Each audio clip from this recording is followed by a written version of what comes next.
बौद्ध जिला press club सप्तम प्रतिष्ठा दिवस शुक्रवार संध्यारे स्थानीय टाउन हॉल ठारे महासमारोह अनुष्ठित हो जाइछि।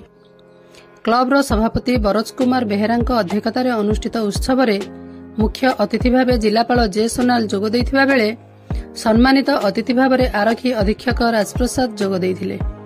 मुख्य वक्ता भाव वरिष्ठ सांबादिक डॉक्टर राजाराम सतपथी जोगदे राज्य में विगत दिन में गणमाध्यम कंठरोध करा जाउछि बोली निज वक्तव्य प्रकाश करथिले।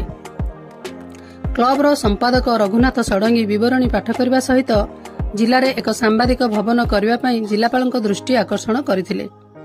एही अवसर में क्लबर मुखपत्र साक्यस्वर पत्रिका उन्मोचन होइथिला। वरिष्ठ सांबादिक प्रदोष कुमार मिश्र क्लबर प्रतिष्ठा उपरे आलोकपात करथिले। कार्यक्रम को परिचालन में वरिष्ठ सांबादिक समरेश मिश्र, दुर्योधन बिशी, पूर्णचंद्र साहू, शंभुप्रसाद मिश्र, चित्तरंजन सिंह, वासुदेव साहू, आशुतोष दास प्रमुख सहयोग करथिले। कार्यक्रम में प्रतिष्ठित व्यक्ति को उपढौकन दे संबर्धित करा जायतिला। क्लबर वरिष्ठ सांबादिक दिव्यशंकर राउत धन्यवाद प्रदान करथिले। शेष में विभिन्न अनुष्ठान पक्षर सांस्कृतिक कार्यक्रम परिवेषण करा जायतिला। बौद्धरू बैद्यनाथ सामल सहित हरभंगारू चित्तरंजन सिंह रिपोर्ट, मो जिला खबर।